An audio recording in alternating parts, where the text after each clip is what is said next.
Sound check. Sound check.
Magandang gabi. Okay. Greetings. Magandang gabi from Ohio, USA. I'm Albine, broadcasting from Ohio, USA. Welcome to Learning with Albine. Welcome to my channel. Thank you for coming. Thank you for coming. Salamat sa pagpunta. Sino po ang nandito? Who's with me? Sino ang nandito? Who, in English, that means, literally, that means, who is here? Who is here? Nandito. Nandito. Sino ang nandito? Who's here? Attendance, please. Okay, that's always been my opening. Attendance, please. Say hi because I'm monitoring your chat. What's in the chat so that I can respond to your chat. We are learning Tagalog. So this channel is about teaching people how to learn Tagalog. If you are new in this channel, yes, welcome, mabuhay, thank you, and I bet you will learn from me. That's for sure. You will learn from me. But the question is, how am I going to start learning Tagalog? Yeah, my suggestion, if you are a beginner, how to start Tagalog, listen very carefully, because, yeah, like all my words are repetitive anyway, paulit-ulit, repetitive, like for example, how to greet local, Filipino local, you say mabuhay.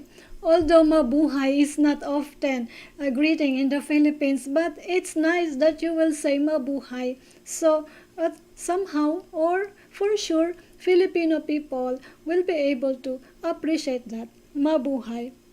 There are people watching here on live streaming, and thank you. I really just don't know how to deliver my greeting when I don't know who's with me. So that's why I encourage you to please say hi so that I would be able to project.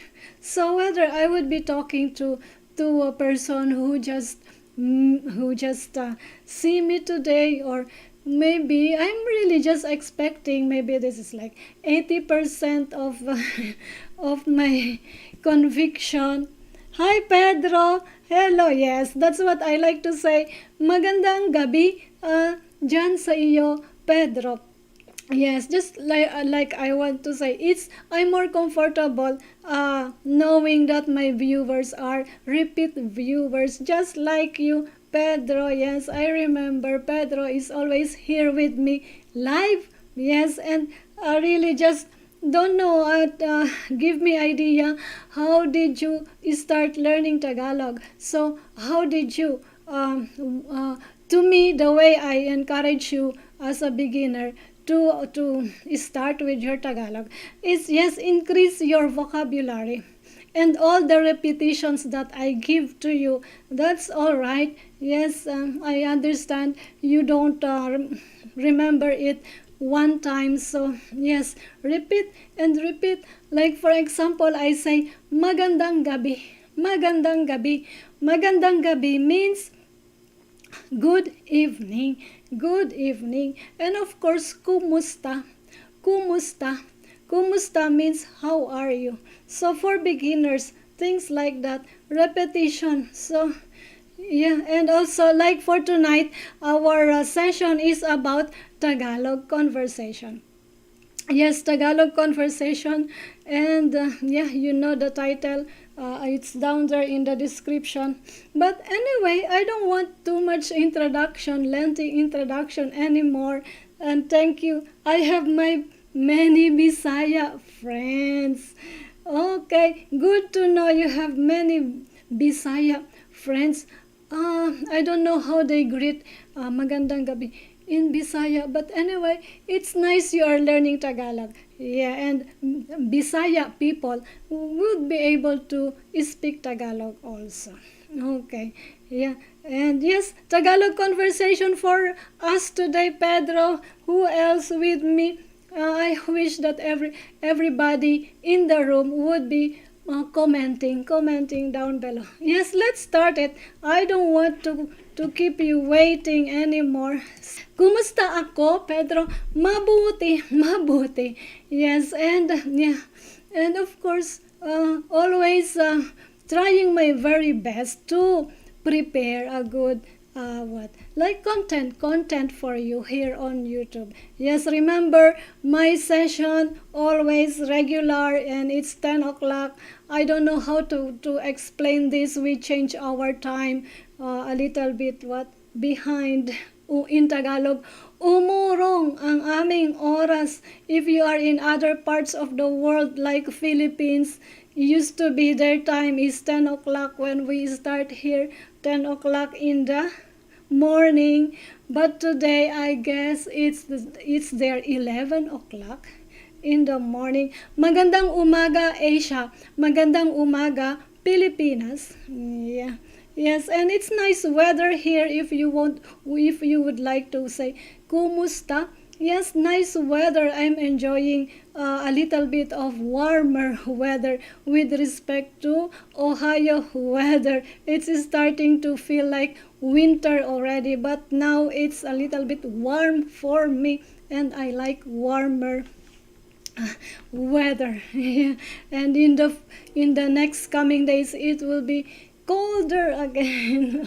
Okay, and I hope you are well down there where you are in California, Pedro.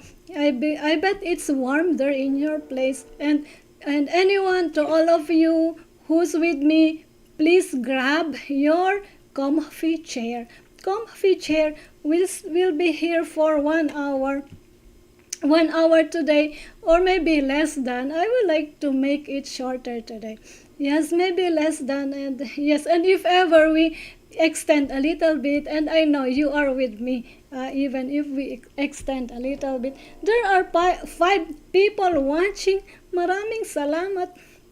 Okay, so Tagalog conversation, making new friends, and I like to remind you that this is a kind of a telenovela series. I'm trying to be a novelist here, continuous story linking one episode or one presentation to another. Or although last week I kinda preempted this content because of the season, which was All Saints Day or Halloween. But now, yes, let's proceed with the regular content for today, which is Tagalog conversation. Yeah, so just to inspire people, or me myself to inspire myself of the setting. Yeah, it's about ocean, beach, in Tagalog, dagat, what else, bangka, island hopping. Yes, okay. And I'm thinking, okay, let's have this our objective for today, or problem for today. Why are we here? Yes, yeah, to give you a kind of road map of what we are going to do today. So, a question: what possible Tagalog conversation may arise when introducing yourself to a new friend. It's exciting. Introduce yourself to a new friend. How are you going to do that? In Tagalog, yeah. How to start a conversation leading to making a new friend. That's the biggest question. How to start a conversation. Yeah, and 5 people watching. Yep. What Tagalog words and phrases may be said when talking to a new friend? Yes, again, because you are learning Tagalog and remembering vocabulary, it's okay. I may be presenting to you old phrases and words. Yeah, so we will focus on Tagalog words and phrases today. And what I like to say also, yeah, okay, let me introduce to you if you are new here. But for those people like Pedro and others, I wish that Mona is here. Hi, Mona, if you're listening. Mention, shout out. Yeah, and Mona and Pedro, they knew already. And of course, Kelly also, they knew already that these characters existed, like Mars, and then Camille and Maddie, and there's another. But in this episode, Rico is not present. Only Mars, Camille, and Maddie. And yes, if you follow me of episode after episode, you would have to remember what is Mars's character, what is Camille's character, what is Maddie's character. Let's find out. These are all my imaginary people in this story. Yeah, being creative. Okay, before I have to proceed, I would like to say, let me see this one. Please, I like to do it this way. I would like to present everything in Tagalog. Yes, in Tagalog. And so yeah, I think it's just my face first before I got to give you something that you can read. Yeah, so yeah, Pedro and others, listen very carefully. So challenge yourself. Challenge yourself to listen to me the way I speak in Tagalog. But please don't get tired about that if you feel like, what is that? I cannot understand some words.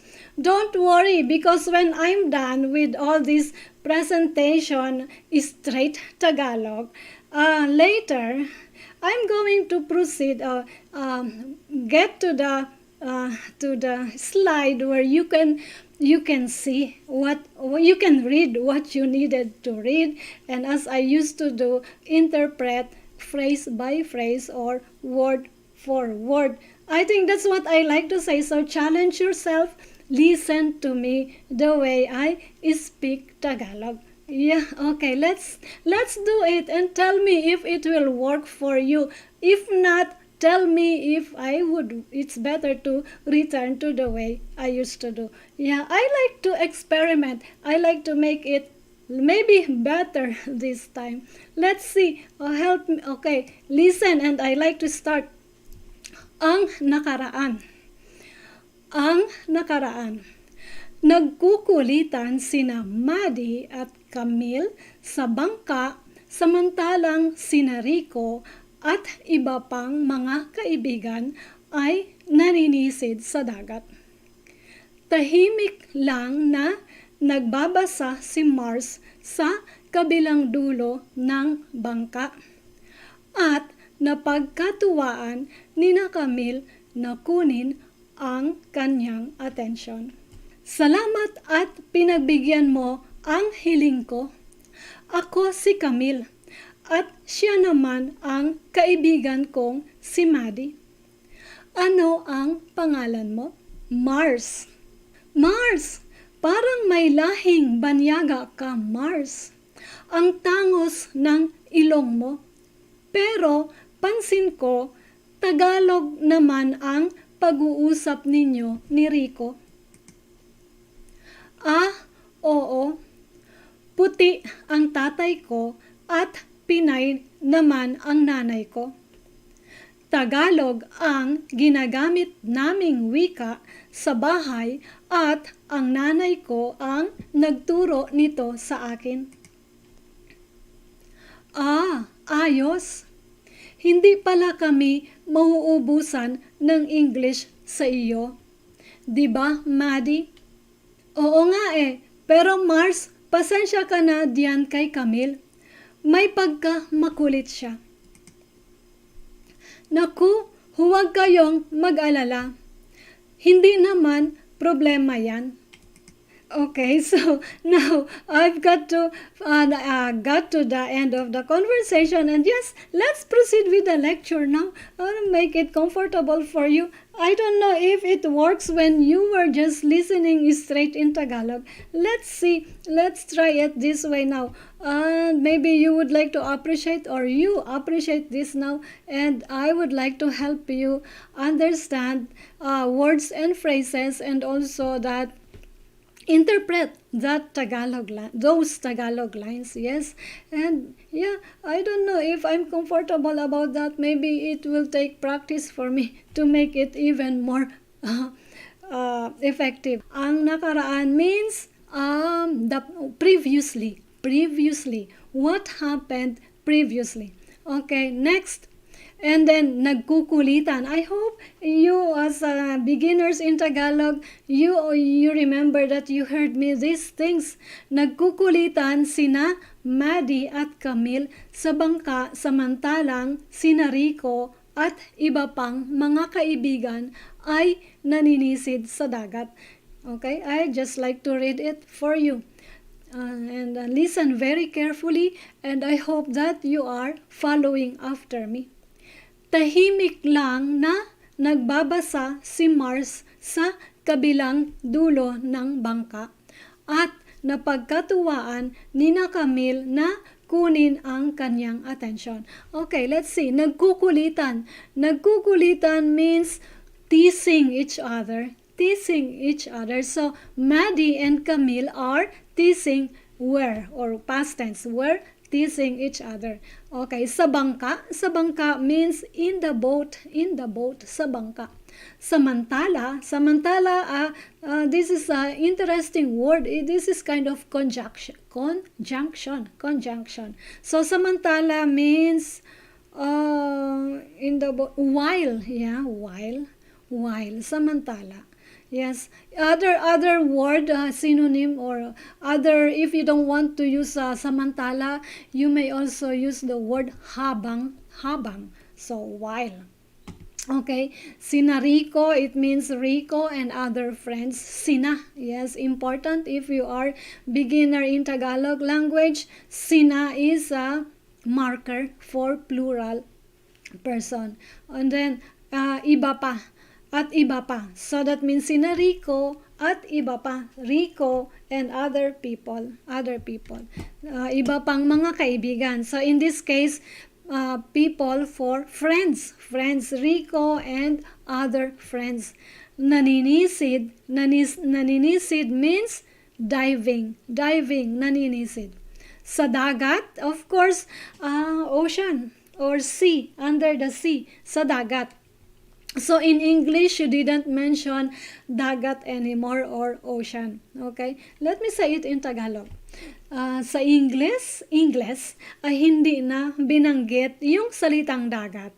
Okay, so yes, went down diving. Yes, if you have been a repeat viewer of mine, I bet you would be okay also with me speaking in Tagalog. I would like to implement that. I would be speaking Tagalog most of the time. Lagi akong magsasalita ng Tagalog hanggat maaari. Lagi akong magsasalita ng Tagalog hanggat maaari. Okay, next. Mars was just quietly reading. Tahimik lang. Just quietly, tahimik lang. Nagbabasa, reading. And then of course, it's Mars. Kabilang dulo means opposite end. Kabilang dulo, opposite end ng bangka, of the boat. Napagkatuwaan, napagkatuwaan means, okay, so in English, it's not literally translated. Napagkatuwaan, hindi ginamit, ginamit ang salitang napagkatuwaan sa English. So, anyway, Mars, it's just like maybe the way we use tried. Napagkatuwaan. Napagkatuwaan means, what is that? There's such kind of courage on Camille's part to do the thing, to approach that guy, because he has never met, or just maybe Camille have seen Mars in a distance, and so Camille wanted to catch Mars's attention in this story. Okay, napagkatuwaan ni Camille. Nakunin means get, kunin. Kanyang attention means his attention. Yes, okay, next slide now.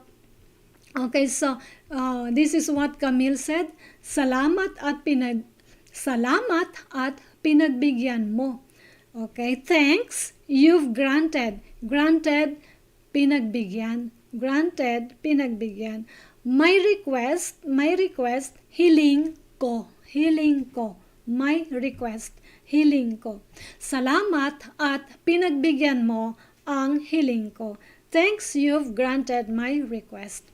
Ako si Camille, I am Camille, so I'm Camille, and Maddie, my friend. So, ako si Camille at siya naman ang kaibigan kong si Maddie. Kaibigan for friend. So this is how you would like to, like, casually, or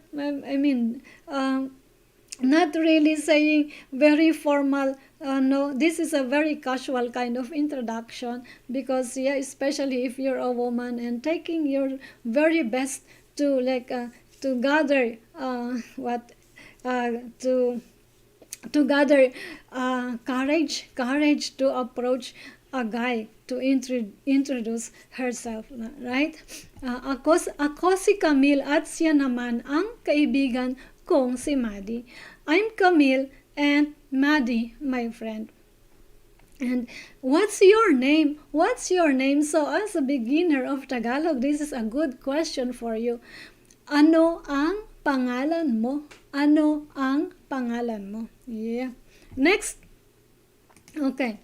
Of course, this you would find what is Mars' kind of character. Yes, so Mars is, I would say, very quiet person and a little bit shy. So he just said Mars. That's short. Yes. Okay, and then next, just to answer the question, that's short. Mars. Yes. What is, ano ang pangalan mo? Mars, something like that. So Camille's reaction now to so that the conversation would go longer and longer. So Mars, okay, of course that's the reaction. Trying to remember.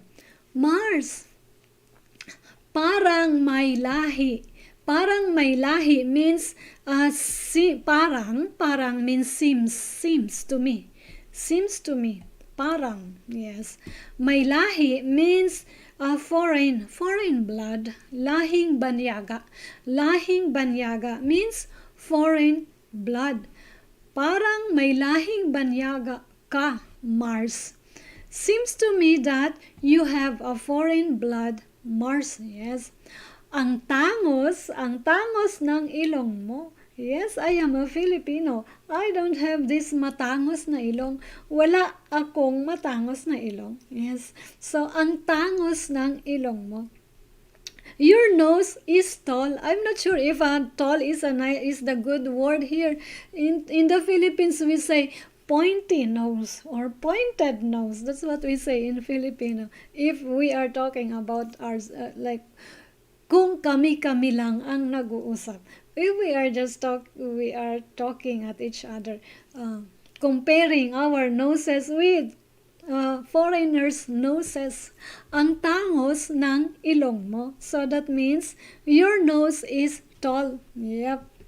Next, pero pansin ko, but I noticed, pero pansin ko. Tagalog naman, Tagalog naman.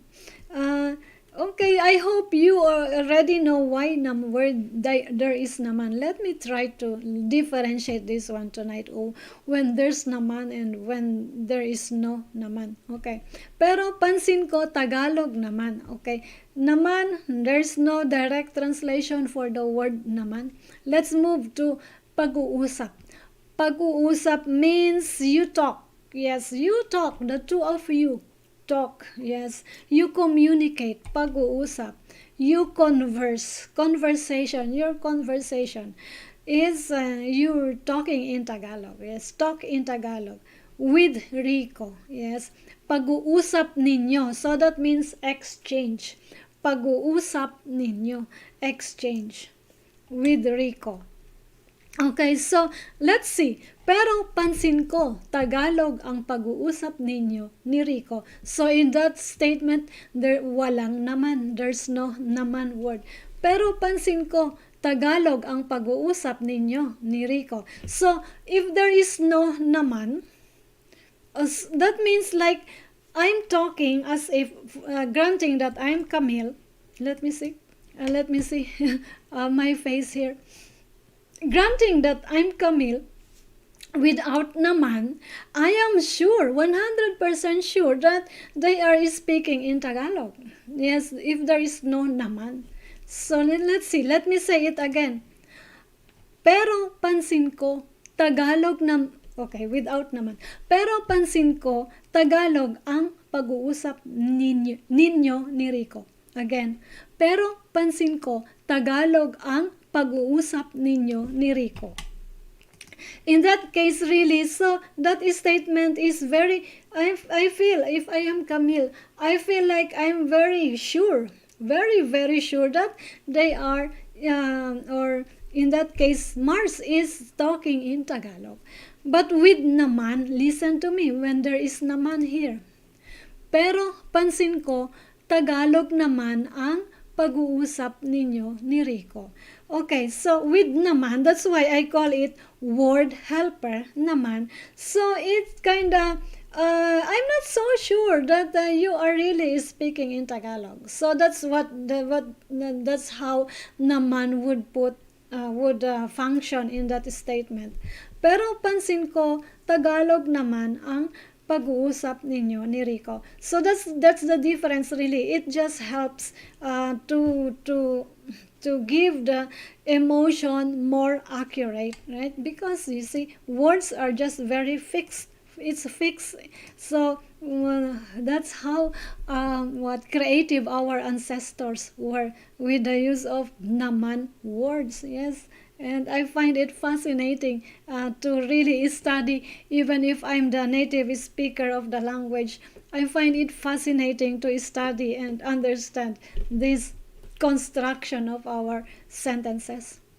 Okay, that naman, I would say there is no direct translation with naman. It just it can be used in other meaning also, other expression of your emotion. You will get used to it, especially when you're talking with a native speaker. Anyway, let's move on.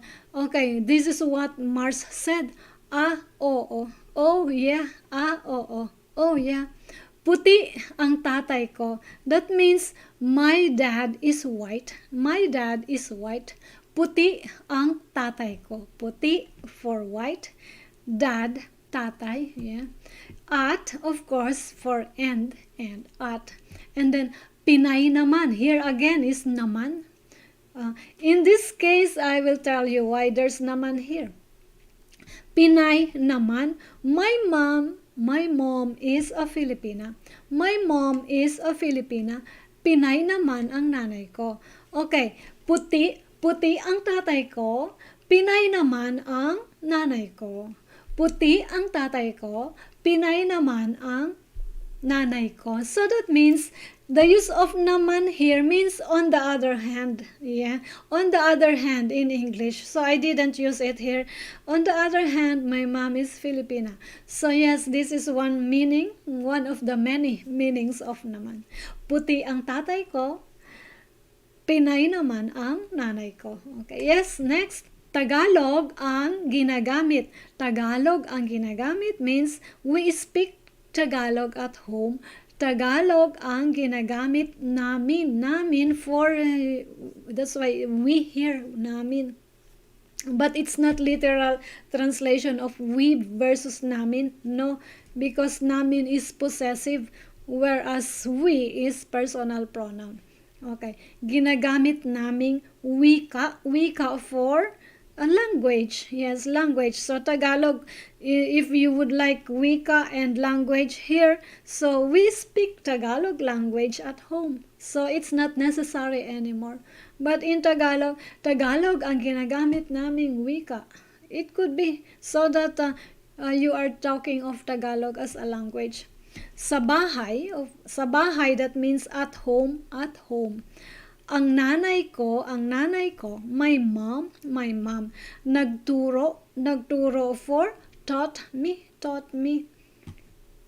Nito is, literally nito means this literally. But in this regard, with your English statement, you said that. So, I don't know. I don't know if it's alright if you say, we speak Tagalog at home and my mom taught me this. I don't think you would say it. My mom taught me this, because in Tagalog we say nito. Yes, and which is this nito. Ang nanay ko ang nagturo nito sa akin. Nito literally in Tagalog means that. Oh yeah, that here also. This or that, nito. Yeah, this is nito. Okay. That is neon in Tagalog. Neon, that. Okay. Next. Okay, next slide. This is what Camille replied. Ayos. Ayos. That means in English you say, oh, great. Ayos. Hindi pa pala, which not for hindi. Now another, just like naman or pala, so there's another word helper here, pala. Let's see, I'll tell you without pala what it means, or what the emotion would say without pala. But anyway, again, pala, there's no English translation. I would say there's no English translation here. Kami for we, kami, plural, we, kami. Mauubusan, run out. English, sa iyo, with you, sa iyo. And then, diba, right, Maddie, okay. Ayos, ayos. Hindi pala kami mauubusan ng English sa iyo. Diba, Maddie? Okay. Let's see without pala. Let's see. Hindi kami mauubusan ng English sa iyo. Hindi kami mauubusan ng English sa iyo. So it means same thing as without naman, without pala. You are really just 100% sure. Hindi pala kami. Hindi kami mauubusan ng English sa iyo. If I were Camille, I would, that means, I am 100% sure, hindi ako or hindi kami mauubusan ng English sa'yo. So, in this, whereas in the context of this conversation, of course, they are just strangers. Camille doesn't know Mars, just met that day, or just communicate, just had their exchange of conversation that day. So, of course, Camille is not so sure about of all the things about Mars. Yes, that's why. Yeah, it's just useful, handy. It's just handy to use the word pala. Hindi pala kami mauubusan ng English sa'yo. Pala, it means the expression like, oh, It shows, yeah, it shows that we would not be running out of English. Yeah, I think pala also it could mean it shows that. Yeah, it shows that. Or I am guessing that hindi kami mauubusan ng English sa'yo.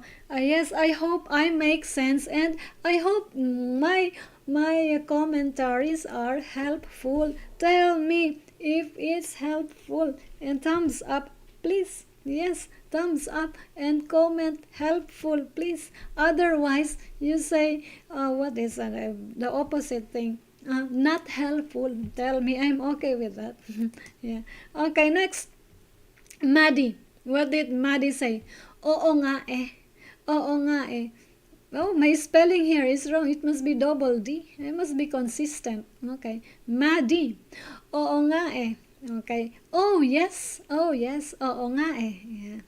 Pero Mars. Pero Mars. But Mars. Yes. Pero. But. Pero. Pasensya. Okay. Pasensya. Be patient here. Be patient with Camille. Pasensya. Most of the time, pasensya means excuse or pasensya, but sorry. Yeah, sometimes. But also, of course, pasensya sounds like patient. So, it can mean be patient also. Pasensya ka. Pasensya ka. Be patient. Be pasensya ka na. Diyan. Diyan. That means there. What is this? Diyan. Because there's a distance. It looks like Camille is in the Camille. Yeah, Camille and Mars are in one location close to each other, whereas Maddie is in the opposite end, like of the space, or in that case, the boat. So that's why Maddie has to say Diane. So okay, let me see. Granting that I'm Maddie and then I'm looking at Mars and Camille from a distance, not so long, just a short distance. But of course, if I were Maddie, I would say Diane. Diane. So that means Maddie is talking to Mars, whereas Mars is close to Camille. So what did Maddie say? Be patient with Camille. So pasensya ka na diyan. Diyan kay Camille. Diyan, because they are close to each other. That is the use of diyan. Diyan literally means diyan, there, or what? There. If it's not there, what else? That also can be used as, can be referred to diyan. Yeah, sometimes, because in English, when we mean that, you use this or something like that. But anyway, you really have to remember what the use of diyan is. That means away from you, the speaker, but close to the recipient of the message. Okay, next. And maybe I have, oh no, let me see. Pasensya ka na, be patient, and then may pagka. May pagka means she's a little bit. May pagka. Makulit. Oh, this is another word that I need to explain further. Makulit. And then of course, siya is she. Pagka makulit, siya. Okay, siya can be him or her, or his or her, or she or he, siya. Okay. May pagka makulit. Makulit, okay, here I use the word aggressive, but really, please don't literally say that makulit is aggressive. Doesn't mean that. Okay, and then after this I have explanation of what makulit is. Okay, let me say it quickly. What makulit means. Makulit, let me get to my face. What is makulit? If I would like to define makulit, it means combination of all these qualities. Not really aggressive, no. Maybe I just use the word aggressive, but could be, but not the literal aggressive. Combination of being aggressive, being hyperactive, being noisy, being loud, what else? Being comic, yes, makulit, being comic, yes, and what else? There's more. So combination of all those qualities. So that's why I would say again another word that has no direct translation. Tagalog words that have no direct translation in English. Okay, later I will have notes on, on that word for your vocabulary. Yes, may pagka makulit siya. She's a little bit aggressive. Okay, next. Okay, next. This is what Mars said. It's time for Mars to speak. And so take note, Mars is like a shy and introvert kind of person, okay?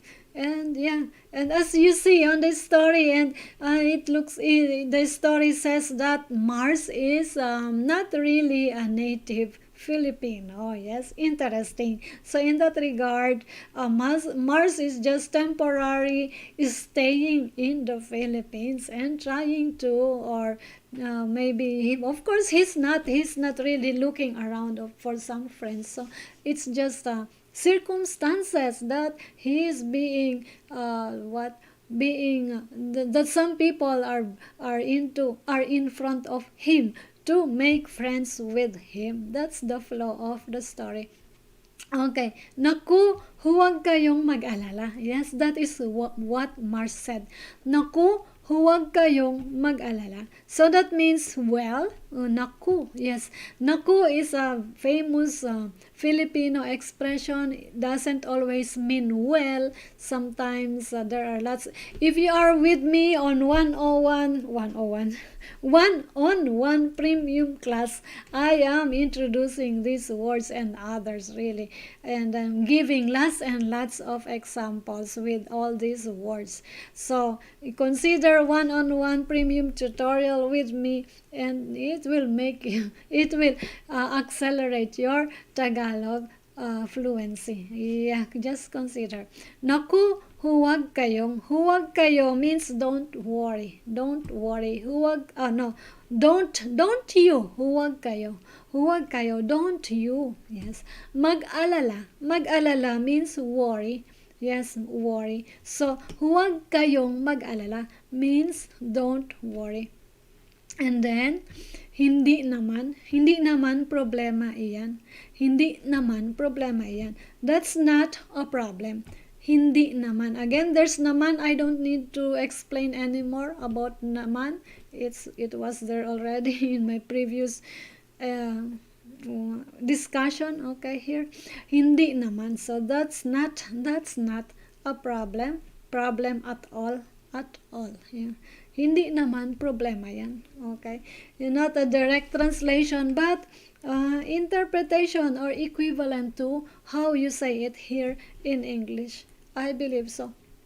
Okay, next. Okay, yeah. So that is the short exchange, of course, and this is a continuous conversation. Let's see what will happen next. But please don't go. I have more. I have to insert my announcement after that. Yeah, let's see. And I would like to invite every one of you, yes, who's joining me here live. Yes, Pedro and others. And let's have Christmas presentation. Yeah, I've spelled it right. Christmas presentation. Yes, temporarily, tentatively, let's do December 19 at 9 p.m. So this kind of 1 hour before, like 9 p.m., as simple as that, Eastern time, or let's consider 10 a.m. Philippines. Yeah, if it's nighttime here, a.m. morning in the Philippines. And then let's do part 2 also, December 20, 10 a.m. Eastern or 11 p.m. Philippines. Let's do it via Skype live on YouTube. And also let's have this contest, a Filipino Christmas song. Yes, for entry. Who will sing? And then who would be contenders? Yes, who would be the contenders? And yes, role playing. Find your partner to do role-playing your Tagalog conversation. Yes, and also another contest for listen to a native speaker. Listen to a native speaker. So, yeah, that would be fun, and this is for you to practice your Tagalog together as Christmas presentation. And yes, and let's consider team competition. Let's do Team Asia, Team Europe and Africa, Team America East Side. When I mean America, it includes Canada, USA, and Mexico, Brazil. Yeah, something like that. And of course, Team America, let's consider West Side, Canada, USA, and south of USA. Yes, and let's hopefully we will have Australia and New Zealand. For more questions, comment down below your question, clarification, and please tell me if you're participating. Should subscribe to my email list and goes to my, yeah, here's my email, my call to action. Please subscribe to my email list so that you get all of my announcements. And yes, of course, on Facebook group also. And yes, also for tomorrow's coaching call and our premium. Yeah, of course, I'm promoting my premium classes one-on-one. Yes, for your fast tracked Tagalog fluency. Yeah, one-on-one coaching call. And also, yeah, subscribe to this channel if you are new in this channel. Please subscribe and hit the like button. Yeah, next. And thank you, Taj. I wish you're here, and thank you for your support. You were our sponsor September 2020 for Buy Me a Coffee campaign. Yes, and if you wish to support me financially, please find the link in the description down below. Buy Me a Coffee link. Yay. And help with your words and phrases. Words and phrases. Pinagbigyan. Pinagbigyan means granted or given. Pinagbigyan. Hiling. Hiling means request. Hiling. Yes, take note of that. Lahing banyaga. Lahing banyaga. Foreign race or foreign blood. Makulit. Yes, here we go. Here we go. Ito na ang definition ng makulit. No English translation, as I would say. Being hyperactive, noisy, comic, talkative, aggressive, persistent, all in one. So that is how I would like to define makulit. So I'm sure you have been, if you have friends, even if Bisaya friends, I believe so, they are using the word makulit. Yeah. And also makulit, there are times when a person is makulit. There are times that they are annoying, or sometimes you are just okay, they are funny and what, and yeah, that's being makulit. And okay, let me read it for you without you looking at Tagalog words. Yes, listen to me. This is our conversation for today, Tagalog conversation. For the story, let me read it for you and listen. Okay, all in Tagalog from now on. Lahat Tagalog mula ngayon. Ang nakaraan. Nagkukulitan sina Maddie at Camille sa bangka, samantalang sina Rico at iba pang mga kaibigan ay naninisid sa dagat. Tahimik lang na nagbabasa si Mars sa kabilang dulo ng bangka at napagkatuwaan ni na Camille na kunin ang kanyang atensyon. Salamat at pinagbigyan mo ang hiling ko. Ako si Camille at siya naman ang kaibigan kong si Maddie. Ano ang pangalan mo? Mars. Mars! Parang may lahing banyaga ka, Mars. Ang tangos ng ilong mo. Pero pansin ko, Tagalog naman ang pag-uusap ninyo ni Rico. Oo. Puti ang tatay ko at Pinay naman ang nanay ko. Tagalog ang ginagamit naming wika sa bahay at ang nanay ko ang nagturo nito sa akin. Ayos! Hindi pala kami mauubusan ng English sa'yo. Diba, Maddie? Oo nga eh. Pero Mars, pasensya ka na diyan kay Camille. May pagkamakulit siya. Naku, huwag kayong mag-alala. Hindi naman problema yan. Yay! Okay, I did it. Let's see. It's my dramatization for you. I hope you appreciate that. And yes, again, as I said, itutuloy. That's to be continued. Let's see what will be the flow of the story. And I hope that you appreciate my teaching Tagalog for today. I'm here to help you with your Tagalog. And I'm experimenting what really are the ways for you to learn Tagalog. And I'm trying that. Did you like it? Please thumbs up if you like it or comment. Yeah, it's nice. Sometimes we hear only, naririnig lang natin ninyo, naririnig nyo lang, wala kayong binabasa. Naririnig nyo lang yung Tagalog, pero wala kayong binabasa. So in English, you are just listening to Tagalog native speaking without you reading anything. Yes, that's an exercise for you. And as I say, itutuloy na next episode and series novella. And yes, again, to inspire us of our novel and imagine a beach, water, yes, and boat and island hopping. That's where the story, the setting will go.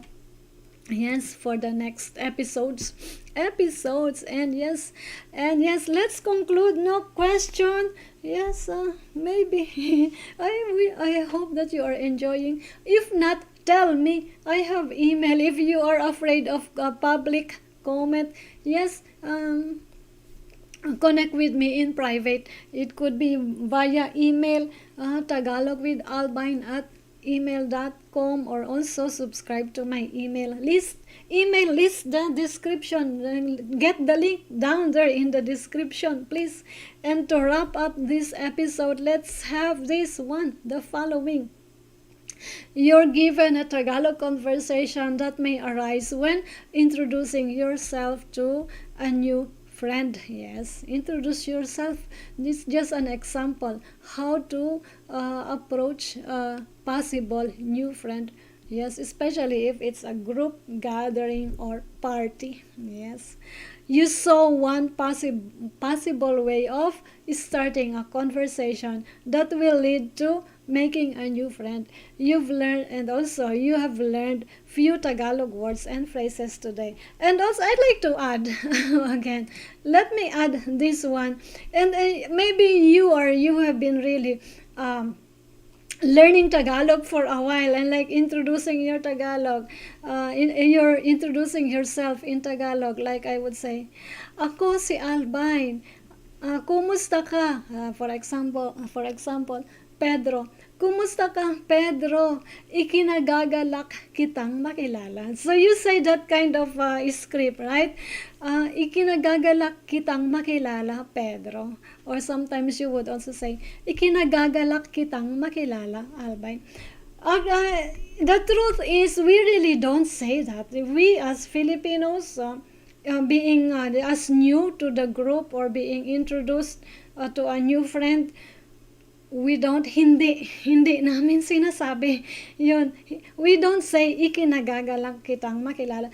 My commentary on that is that it just existed because ikinagagalak is the direct translation. When you say here in English, nice to meet you, or I'm glad to meet you, or I'm pleased to meet you. So yeah, I think if you were really wanted to translate that, it will goes down to ikinagagalak kitang makilala. So as Filipinos, and especially things like that, getting to know a new person, we don't say, so don't bother too much about saying nice to meet you, or ikinagagalak kitang makilala.